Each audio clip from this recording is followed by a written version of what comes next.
Tony, knowing where the program was when Akil and Joe got here, what were those final minutes like for you as a coach to kind of see that?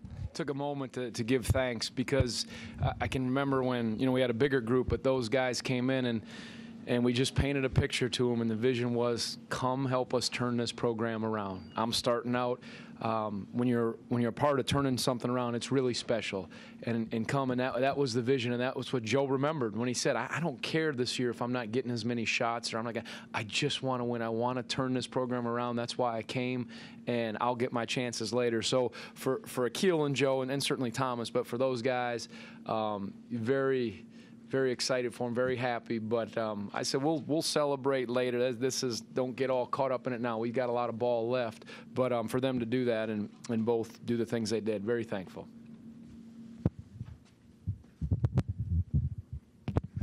Tony, early on you kind of got going with the inside scoring and also really dominant rebounding. How big were your posts tonight? Yeah, listen, I think the key for us was, and I looked at the stat sheet, they're the #1 team in the ACC at points off turnover, so you can't turn it over.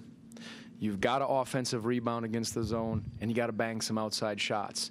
And you got to sometimes try to get in that high post. And I thought we did that, especially in the second half, and that was key because it's hard, and you got to punch it off the dribble. But to see Akil and Mike early get all over the glass, we scored a lot of those. That was significant. We just tried to pin them low, and we had a couple different looks, but that was significant offensively. They exploited us a little bit defensively, but that play on the glass and the interior play was good. Was that tape on Malcolm's thumb just something to mess with Syracuse, or was there something? Yeah, he had. It was the end, I think, the Miami game. He had, or it was earlier, he had sprained his thumb, or had just, I don't know if he sprained it, whatever, he had injured it. So he had it on there. So it was legit.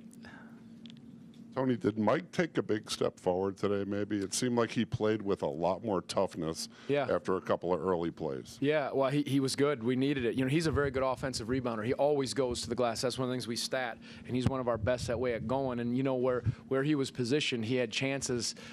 There's very few weaknesses in that zone, and I'm not saying that offensive rebounding is one, but it gives you a chance if there's not a body on you right away to get in there, and he's long enough to be in those spots. And then he grabbed a couple nice defensive rebounds, and we needed it. That's been our kind of thing this year, different guys, different times, and certainly Mike gave us a great lift today.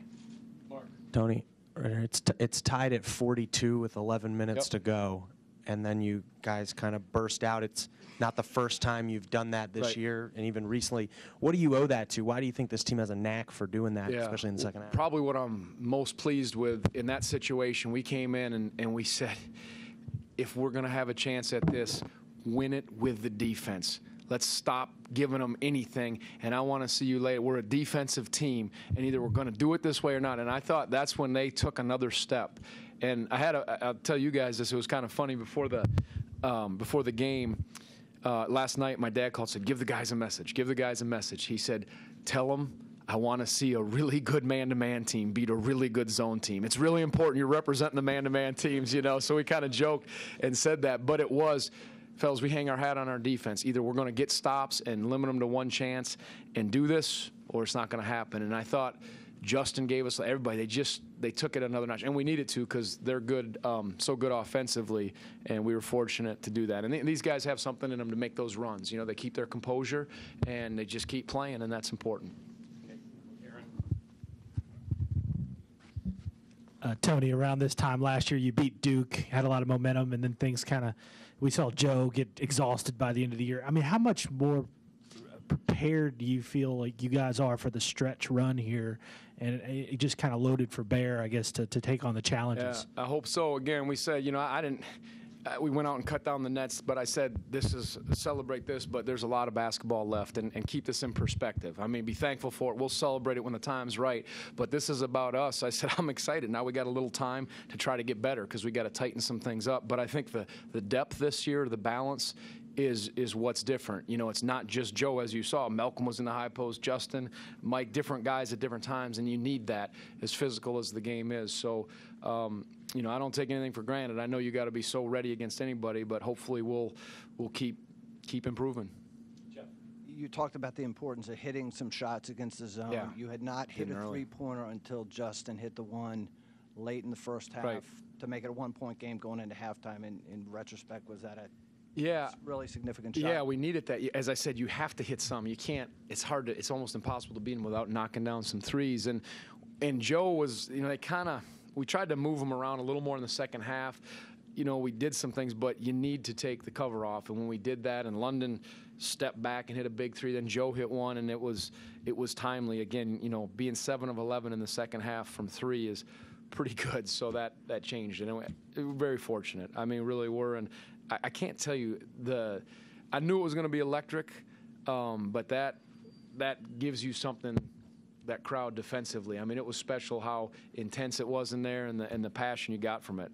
The last time I heard it that loud, I was at the Taylor Swift concert, and it was. And I remember I sat there, and there's 14,000 teenage girls screaming, and I remember sitting there like, I wonder if we can get it like this for a game. And I'm telling you something, it either rivaled it or surpassed it. Sorry, Taylor, but it was that good, and that's what those moments. I told our guys.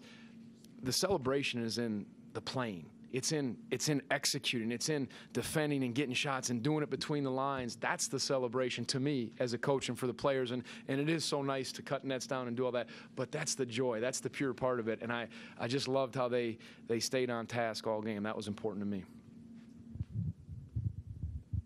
Had somebody broached the matter of cutting down the nets before the game to you? No, I didn't even. Ronnie.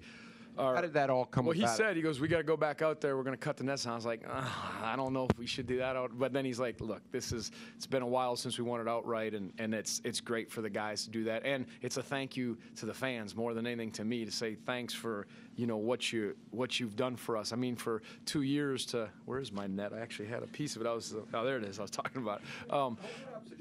Yeah, here it is. Yeah. Anything else you want me to do, Doug, or not? No, okay. But it's a thank you for 2 years to have this kind of atmosphere, and then to see it grow. It truly is a home court advantage.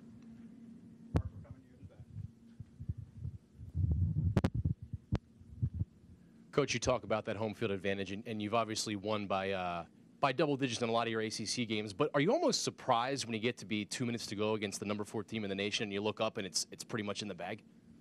Yeah, well, not with 2 minutes. I remember, I just said, not yet. Maybe I was a little stingy on subbing that late, but I said, you're just a team that explosive, you never know. I mean, again, I think some things happened in the second half. They missed some shots. Grant didn't play. That affected them because he's a talent. And they missed some shots. They missed free throws, and we just, knocking down some of those, it just kind of went quick. It wasn't that way until we tightened up defensively, and then just slowly separated, and the crowd played a big role in that. But, yeah, to have that kind of lead with that much time, I wouldn't have expected that. Thank you, Tony, it seems like guys get emotional senior day or whatever. Maybe you never know how they're going to come out. Akil came out kind of jacked up, and in the first 6 minutes of the game, he was carrying you guys. Was that for sure kind of refreshing to see that? Yeah, I talked with Joe and Akil after the practice, and I said, listen, don't get goofy on me. I said, your parents can enjoy this. I said, you can take it and you're going to get an unbelievable ovation when they announce your name. I said, but we got a task at hand. And I said, just stay focused. I kind of joked. I said, when the season's over, I said, we'll get a DJ and have a party at my pool. I said, we'll celebrate that way. I said, we're not going to. I said, because you need to be focused. I said, because this team is so good. And I've seen guys, it's so emotional. You're with your family and you got all those people, and the way the crowd was responding to them, it can take you down a road that I don't know if you want to go down in this important of a game. So I thought they did a great job of being locked in. And that's hard to do, easier said than done, because, you see their eyes, you see the parents' eyes, you see everybody, and it's so emotional. But he was terrific early. He really did carry us.